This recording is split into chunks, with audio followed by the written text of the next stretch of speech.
Adapun pemikiran Said Ahmad Khan mempunyai kesamaan pemikiran dengan Muhammad Abduh. Hal ini tercermin dari beberapa ide, terutama dalam akal memiliki penghargaan tinggi di dalam pandangannya. Meskipun demikian, ia berpendapat bahwa akal bukanlah segala dan memiliki keterbatasan karena masih menerima adanya kebenaran wahyu.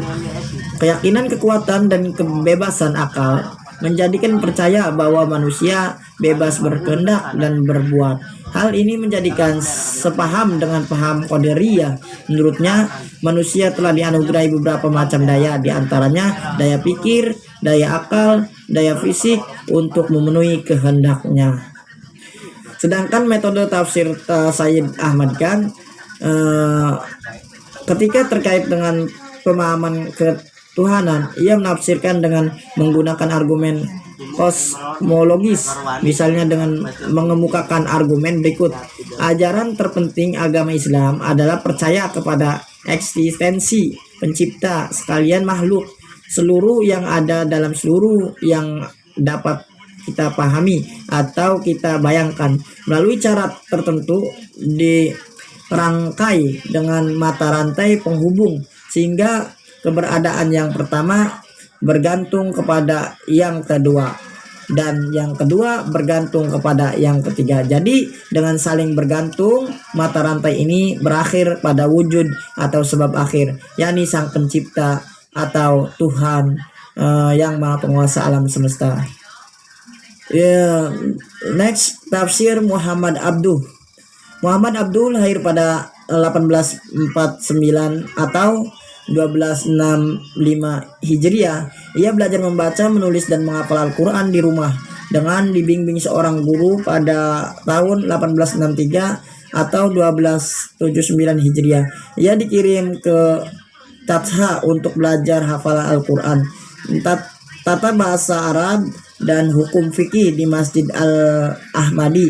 Tetapi ia tidak puas dengan metode hafalan, maka kemudian pada tahun 1866 atau 1282 Hijriah ia lebih memilih menikah. Tetapi kemudian ia mendapat semangat baru dari pamannya, yaitu Syekh Darwis, untuk kembali belajar di Tatha tentang logika, matematika, dan ilmu ukur, dan ilmu lain yang tidak diajarkan di Al-Azhar. Muhammad Abduh diduga kuat terlibat dalam pemberontakan Qurabi sehingga ia mendapat tahanan kota dan selanjutnya. Sebagaimana tersebut, karena kegagalan pemberontakan ini, maka kemudian Muhammad Abduh tidak ingin lagi terlibat dalam dunia politik. Ia akan terlibat dalam politik jika politik telah mengekang kebebasan berpikir dan berkembang ilmu dan agama. Penyelesaian soal politik ini ia serahkan kepada perkembangan zaman yang senantiasa menuntut adanya perubahan. Pemikiran Muhammad Abduh, filsafat wujud. Menurut Muhammad Abduh, bahwa ada dan tidak adanya sesuatu itu diperlukan sebab. Oleh karena itu, wujud pada hakikat hanya terdiri dari dua. Wujud pada esensinya mesti ada wujud, yaitu dengan sendirinya atau ada ataupun tidak ada. Ia tidak bisa ada tanpa sebab di luar dirinya. Oleh karena itu, maka sebab itu mestilah wujud pada esensinya mesti ada. Akal. Menurut Muhammad Abduh, Al-Quran berbicara kepada akal manusia, bukan hanya kepada perasaan. Pemikiran rasional adalah jalan untuk memperoleh iman yang sejati, iman yang harus berdasarkan pada keyakinan dan akal yang menjadi sumber keyakinan pada Tuhan, ilmu, serta kemahakuasaannya dan Rasul. Wahyu. Menurut Muhammad Abduh, terdapat 3 macam wahyu. Yang pertama, wahyu yang ditunjukkan kepada kaum khos intelektual. Yang kedua, wahyu yang ditunjukkan hanya kepada kaum awam. Dan yang ketiga, wahyu yang ditunjukkan kepada kaum khas, seperti ayat yang mengenai tanda-tanda Tuhan dan alam sekitar. Metodologi tafsir Muhammad Abduh. Muhammad Abduh dalam menafsirkan Al-Quran berusaha untuk menghindar berita Israiliyat atau hadis maudhu, tinjauan ilmu ma'ani dan bayan, perbuatan ahli ilmu kalam, pendekatan usul fikih, istambat para ahli fikih, yang taklid, takwil kaum sufi, serta dari riwayat yang tak perlu. Muhammad Abduh dalam membaca karya tafsir bersikap selektif dengan sekedar untuk memahami maksud lafaz yang sulit. Adapun prinsip-prinsip metodologi nafsir Muhammad Abduh menggunakan pengembangan ayat sebagai suatu yang teratur, karakteristik umum Al-Quran dan cakupannya yang luas, perlawanan terhadap taklid, Al-Quran sebagai sumber pertama, mengaplikasikan penalaran dan rasionalitas, serta menggunakan metode ilmiah, menjadikan penjelasan yang bertele-tele tentang ayat Al-Quran yang mubham atau samar, menjaga untuk mengambil sumber tafsir maksur tetapi menghindari dari riwayat Israiliyat, memberikan perhatian kepada sistem kehidupan sosial dengan berlandaskan kepada petunjuk Al-Quran. Selanjutnya metodologi tafsir Tathawi Zauhari. Riwayat singkat Syekh Tathawi Zauhari. Tathawi tumbuh di desa Kifr al-Audullah, Hijazi, berada di provinsi administratif bagian timur Mesir, dekat dengan peninggalan Fir'aun, daerah Bubatus, timur laut kota Zakhazih, Awadullah Hijazi. Sendiri adalah nama kakek Tahtawi dari pihak ibu. Tahtawi dilahirkan di desa pada tahun 1862 Masehi. Di masa kecilnya, Tahtawi hidup bertani bersama keluarganya yang memiliki hubungan dekat dengan ulama Al-Azhar. Ulama Al-Azhar pada waktu Tahtawi kecil setiap tahun mengirimkan utusan keluarga mereka ke desa atau Al-Ghaw yang berupa tempat keluarga paman Tantawi dari pihak ibu. Hal itu tentu saja banyak mempengaruhi orang tua Tahtawi, sehingga Tahtawi dikirim untuk belajar di Kutab, semacam pesantren di Indonesia yang ada di desanya, sebagai tempat menghafal Al-Quran.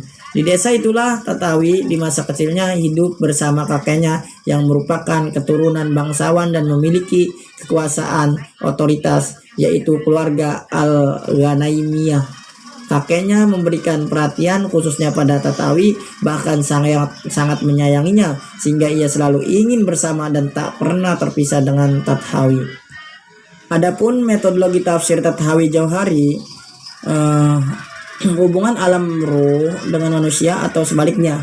Hubungan alam ruh ini merupakan rahasia Al-Quran yang terdapat dalam buku Tathawi tersebut.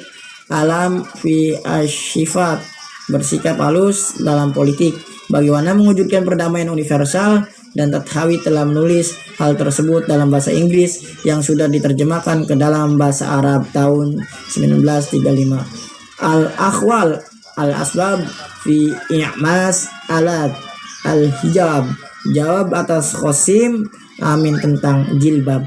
3 artikel yang menolak pendapat Qasim Amin mengenai kebebasan wanita dan diterbitkan di majalah Al-Usu'at dan tanda tangan T.J. Konon dalam makna, yakni jika Qasim Amin bersikap moderat, maka Tathawi akan memberi hak dan menolak dengan beberapa catatan. Adapun Tathawi dalam hal ini bersikap moderat. Metodologi tafsir Tathawi Jauhari adalah zaman munculnya sinar Islam. Ini adalah zaman kemajuan. Mudah-mudahan perasaanku ini mengapa kita tidak mau juga menjalankan ayat-ayat tentang alam semesta sebagaimana para pendahulu kita sudah menjalankan ayat-ayat waris, ayat-ayat al-mi'raj, tetapi tidak tidak tetap penyerahan rasa syukur bahwa Anda membaca tafsir Al-Jawahir yang yang merupakan kesimpulan khulasoh dari ilmu pengetahuan. Musafir juga menyatakan tentang posisi ilmu balaghah dan tafsir ilmi. Ini yaitu ilmu balaghah adalah bukan ilmu Al-Quran yang terakhir, tetapi ia merupakan ilmu tentang lafaz. Sedangkan tafsir ilmi adalah ilmu tentang makna lafaz yang dipadankan dengan ilmu yang Allah munculkan di muka bumi. Tafsir Bayani Amin Al-Khulli. Metode Amin Al-Khulli dalam penafsiran Al-Quran menurut Boluta adalah mengumpulkan semua surat dan surat mengenai topik yang ingin dipelajari, menyusun tantanan kronologis pewahyuan dengan mendahulukan pemahaman al-ibratu bi umumi lafdi la bi khususi al-sabab yang dibahas dalam konteks umumnya dalam Al-Quran, mencari maksud lahir dan semangat teks dalam memperbaiki tata bahasa dan balaghah Al-Quran. Sedangkan metodologi Amin Al-Khulli dalam penafsiran Al-Quran menurut Bintus Syati, muridnya sekaligus istrinya, adalah sebagai berikut. Yang pertama, asal dalam metode adalah pencarian tematik.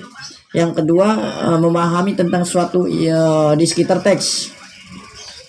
Yang ketiga, memahami makna lafaz. Yang keempat, memahami rahasia ungkapan.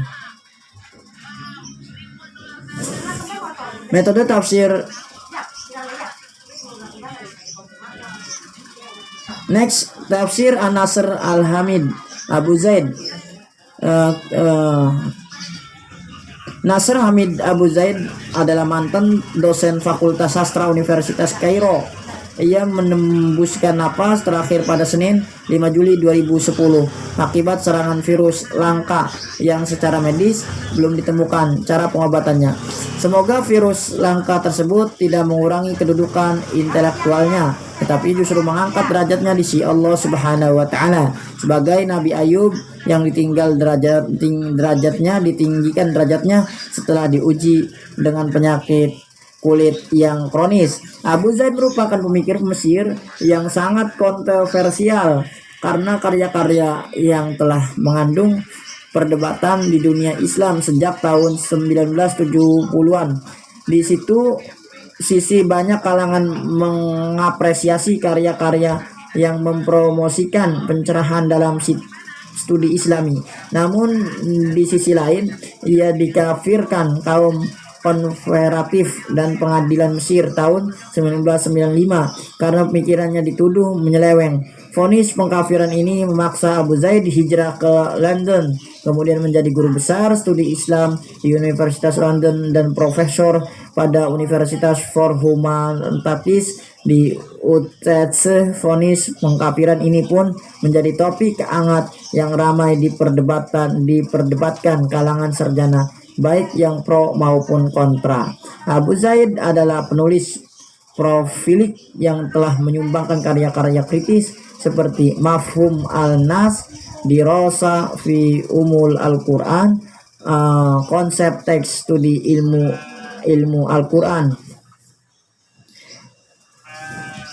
Pemikiran tentang Abu Zaid menggunakan istilah makna dan signifikasi atau maghza dalam tafsir.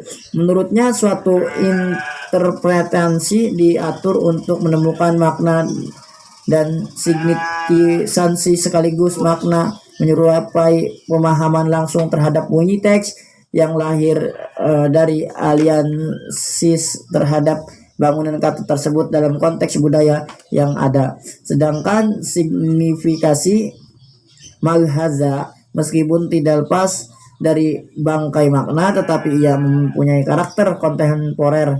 Ia dihasilkan dengan cara baca kontemporer yang tidak berada pada masa teks terkait signitif terlepas dari makna. Ia akan terjebak dalam belitan ideologisasi talwin yang menjauhkan dari takwil, jadi makna tersentuh dengan yang bersifat nisbi dan signifikasi, memiliki karakter aktif selaras dengan perubahan cara baca dan tetap memiliki kaitan dengan makna.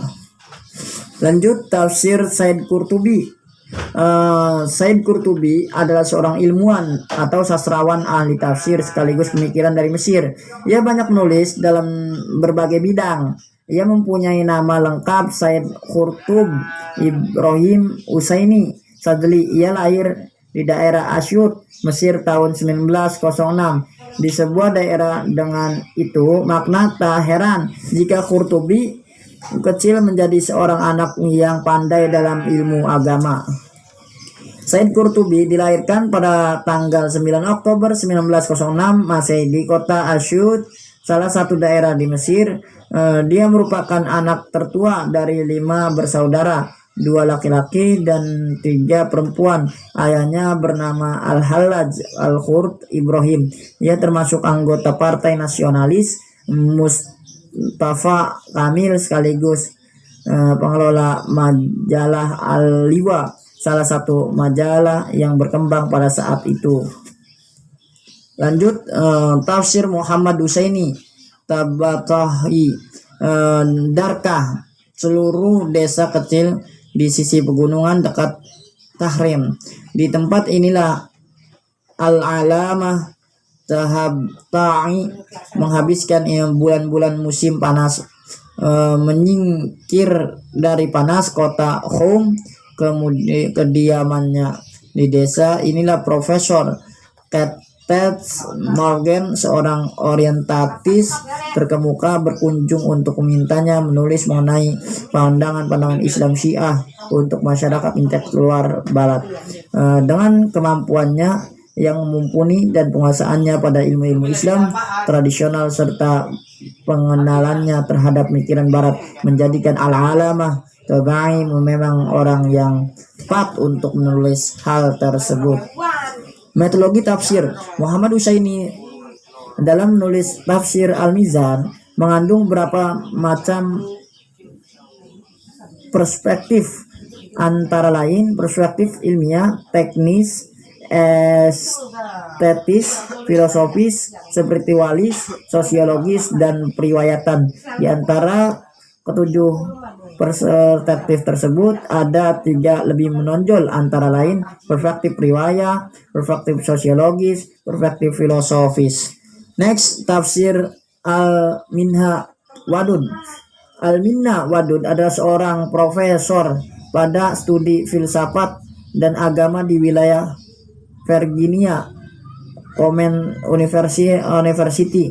Ia menulis buku yang terkait dengan tafsir Al-Quran dengan judul Al-Quran and Woman, reading the shaken text from and woman's perspective. Ia terkait mengkaji Al-Quran serta menurut Al-Quran merupakan katalisator perubahan politik, sosial, spiritual, dan intelektual. Lebih khusus lagi, ia mengkaji persoalan gender dalam perspektif Al-Quran.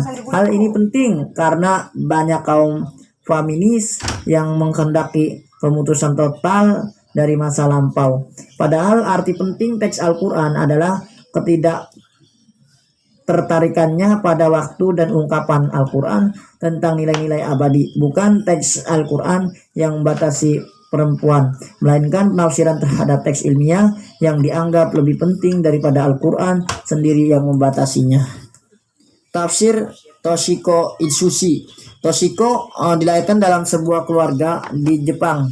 Ayahnya adalah seorang kaligrafer dan seorang Buddhis Zen, dan Isuzu menjadi akrab dengan meditasi dan Kon.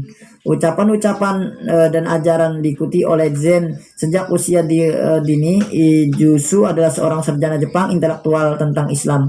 Setelah mengajar di Keio Universitas Meikokurit University, Mentrilkan dan Iran, Isuzu wilayah studi yang lebar dan lebih dari 30 karya ilmiah dalam bahasa Jepang dan Inggris yang dikaitkan dengannya, yang semuanya menunjukkan keunikan pemikiran, lalu konstruksinya argumentatif teologis yang kompleks. Menjadi kecemerlangan ini adalah penguasaan lebih dari 20 bahasa, termasuk bahasa Ibrani, Persia, Cina, Turki, Sanskerta, dan Arab. Di samping banyak bahasa Eropa modern, pada tahun 1958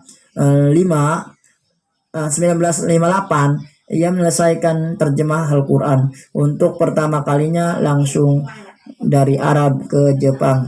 Metodologi penafsirannya, Tashiko dalam karya tafsirnya menggunakan analisa semantik dengan menggunakan beberapa tarikh sistematika. Sistematika menurut Tisho Isuzu adalah kajian analitik terhadap istilah-istilah kunci suatu bahasa sehingga dapat mencapai suatu pandangan konseptual. Ia semacam ontologi yang konkret, hidup, dan dinamis, bukan definisi pada tingkat metafisik yang abstrak. Objek semantik adalah kata-kata konsep dalam konteks Al-Quran masing-masing terpisah rapi, saling beruntungan dalam menghasilkan makna konkret. Next, tafsir Fahrur Rahman. Fahrur Rahman dilahirkan pada tanggal 21 September 1919 di Harza, satu daerah di anak benua Indo-Pakistan yang sekarang terletak di barat laut Pakistan. Fahrur Rahman beranggapan bahwa praktek tersebut dibenarkan secara historis karena Nabi Muhammad SAW pernah melakukan tanpa suatu alasan. Orang tua Fahrur Rahman sangat mempengaruhi pembentukan watak dan keyakinan awal keagamaannya melalui ibunya. Fahrur Rahman memperoleh pelajaran berupa nilai-nilai kebenaran, kasih sayang, kesetiaan, dan cinta ayah. Dan Fahrur Rahman merupakan penganut mazhab Hanafi yang sangat kuat.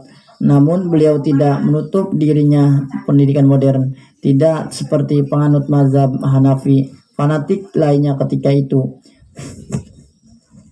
Pendidikan di barat, Fahrur Rahman menyempatkan diri untuk belajar berbagai bahasa asing. Bahasa-bahasa yang berhasil dikuasai oleh diantaranya ialah bahasa Latin, Yunani, Inggris, Jerman, Turki, Arab, dan Urdu.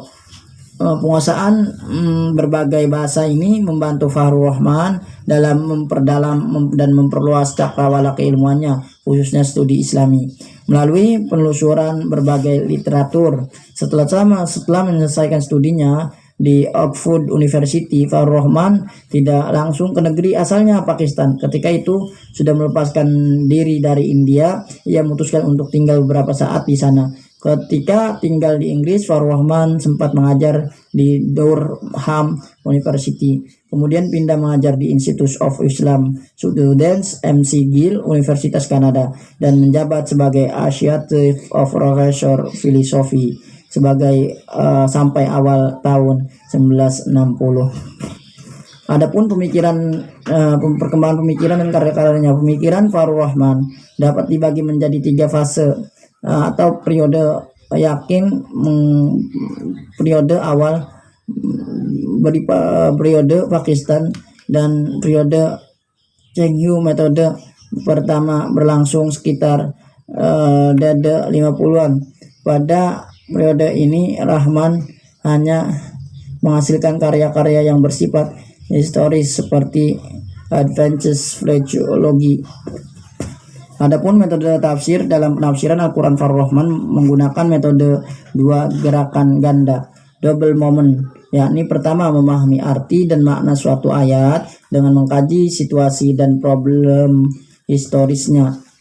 Gerakan pertama terdiri dari 2 langkah, yaitu langkah pertama memahami makna Al-Quran sebagai keseluruhan di samping dalam batasan-batas ajaran-ajaran khusus yang merupakan respon terhadap situasi khusus. Langkah kedua ialah melakukan generalisasi jawaban-jawaban atau ayat-ayat spesifik yang memiliki tujuan-tujuan moral pada umumnya. Gerakan kedua mewujudkan embedded ajaran yang bersifat umum dalam konteks historis yang konkret di masa sekarang. Jika kedua gerakan ganda tersebut berhasil dilakukan, maka perintah-perintah Al-Quran adalah menjadi hidup dan efektif kembali. Tugas pada langkah-langkah pertama adalah kerja para ahli sejarah. Sedangkan tugas pada langkah kedua adalah melakukan instrumen dari para saintis dan sosiolog. Next, tafsir Muhammad Syahrul. Muhammad Syahrul adalah pemikiran liberal, Muslim kiri, asal Damaskus, Syria. Ia dilahirkan di perempatan Syria. Ia dilahirkan perempatan Syria, Damaskus pada tanggal 11 April 1938 di Damaskus, Syria. Ia merupakan anak kelima dari seorang tukang celup yang bernama Daib, sedangkan ibunya bernama Sidiqah binti Saleh Filyun. Ia menikah dengan Aziza dan dikaruniai 5 orang anak, yaitu Tarikh, Al-Lais, Rima. Sedangkan yang 2 lagi adalah Basil dan Maksun. Ada 2 cucu bernama Muhammad dan Kinan. Sejak muda beliau Syahrul terkenal dengan anak yang cerdas dan cemerlang. Hal ini paling tidak dapat dibuktikan dari proses pendidikannya yang sangat lancar dan tidak menghadapi segala gejala sedikit pun. Kecerdasannya terbukti dengan mendapatkan beasiswa dari pemerintah Syria ke Moskow, Rusia untuk melanjutkan kuliah di bidang teknik sipil. Karya yang penuh ditulis diantaranya Alkitab wa Al-Quran, Qiraah, Mu'arrirah, dan yang lain-lain, masih banyak yang lainnya. Dari karya yang pernah ditulis diantaranya Alkitab, Al-Daulah, dan yang lain-lainnya, masih banyak karya-karyanya. Adapun posisi Al-Quran terhadap kenabian, bayinat atau ayat yang menjelaskan adalah petunjuk empirik yang dapat diterima secara lahir dan batin. Bayinat berarti mengajukan argumentasi bersama bukti dan pertunjukan empirik. Argumentasi Allah dalam pencapaian manusia kepada pesan hukum dan memperkuat pesan ini Allah yang diperkuat dan menjelaskan eksternal.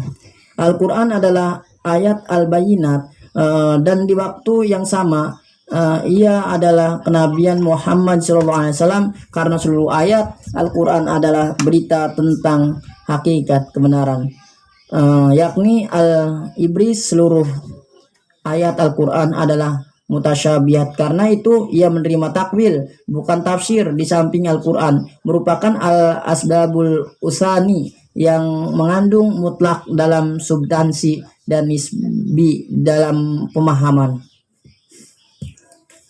Demikian paparan penjelasan dari saya, semoga bermanfaat dan kurang lebihnya mohon maaf.